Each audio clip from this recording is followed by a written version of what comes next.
গুৱাহাটীৰ কাহিলীপাৰাত স্থিত জ্যোতি চিত্ৰবনত অনুষ্ঠিত হয় আন্তঃৰাষ্ট্ৰীয় কবি সন্মিলন। বিশিষ্ট সাহিত্যিক ইছবাল হুছেইনৰ সঞ্চালনাত অনুষ্ঠিত হোৱা আন্তঃৰাষ্ট্ৰীয় কবি সন্মিলন সভাত বিভিন্ন দেশ যেনে আমেৰিকা, নেপাল, ভূটান আদি দেশৰ পৰাও বহু কেইগৰাকী কবি উপস্থিত থাকে। 2024 বৰ্ষত আত্মপ্ৰকাশ কৰা সংস্থাটিয়ে এইবুলি প্ৰথমবাৰৰ বাবে আন্তঃৰাষ্ট্ৰীয় কবি সন্মিলন অনুষ্ঠানটি আয়োজন কৰে।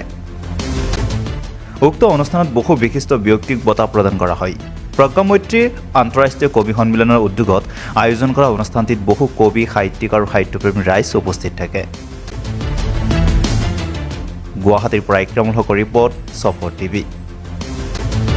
সাহিত্যযোগী বঁটা আজি প্ৰজ্ঞা মৈত্ৰী সাহিত্য সাধনা সাংস্কৃতিক গোষ্ঠীৰ পৰামৰ্শৰ পৰা আন্তঃৰাষ্ট্ৰীয় কবি সন্মিলনত প্ৰদান কৰিলে আৰু সেই বঁটা পাই মই সঁচাকৈ ধন্য হৈছোঁ।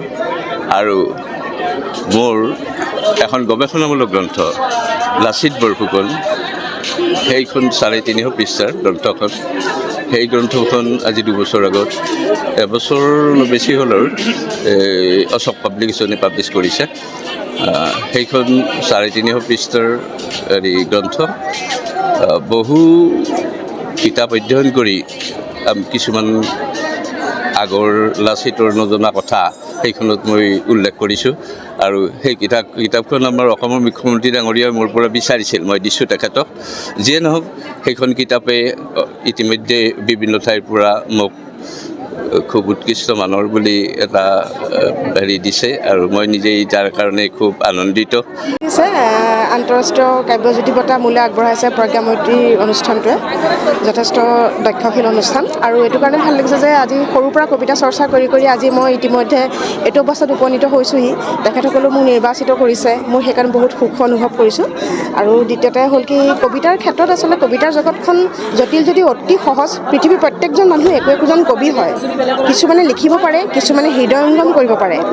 যাৰ হৃদয় আছে, যি অন্তঃকৰণে সকলো অনুভৱ কৰিব পাৰে, তেওঁলোকে সকলোৱে এজন দক্ষ কবি। আমি আচলতে কবিসকলক নিৰ্বাচন কৰিব নাজানোহে। প্ৰত্যেকজন পাঠকো একোজন কবিয়ে হয়। আৰু মই ভাবিছোঁ এই কবিতাৰ যিটো জাগৰণ, এই জাগৰণৰ মাজেদি নতুন এটা দিশ উন্মোচিত হওক, কবিতা আধুনিকতাৰ দিশলৈ গুচি যাওক, আমি সেইটোৱে বিচাৰিছোঁ।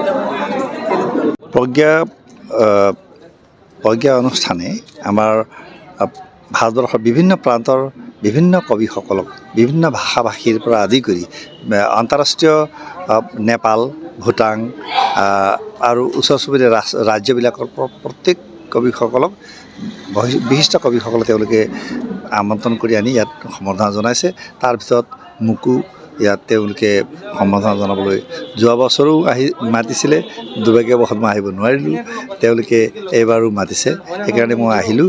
এই তেখেতসকলৰ যিটো সমন্বয়ৰ চিন্তা, বিশ্বখন মানৱতাৰে পুষ্ট হওক, মাটিৰ গোন্ধ সকলো কবিৰ মনত পোখাই তোলক, জগাই তোলক, সকলোৰে একত্ৰ বান্ধৰে বান্ধোন খাই যাওক, তেনেধৰণৰ চিন্তাশীল এই চিন্তনে তেখেতসকলক একত্ৰিত কৰি তুলিছে। আৰু তেখেতসকলৰ এইখন পৃথিৱীত যে মানৱতা সকলোৰে মনত, মানৱ পৃষ্ঠই নহয়, মানৱ এক হোৱাটো আৰু মানৱৰ দৰ্দবিলাক, মানুহৰ পৃথিৱীৰ এই ভূমিৰ যিটো সৃজনা, এটা জীৱৰ হিচাপে যিটো সৃজনা, এই সৃজনাটো পৃথিৱীত বৰ্তি ৰাখক।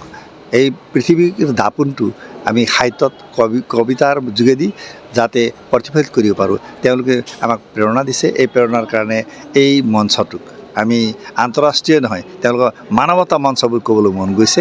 তেওঁলোকৰ এনেধৰণৰ চিন্তাই বিশ্বক এটা শক্তিশালী মানৱত্ব গঠন কৰিব। সেইটোৱেই তেওঁলোকৰ চিন্তাটোৱে মই নতশিৰে স্বীকাৰ কৰিছোঁ। ধন্যবাদ।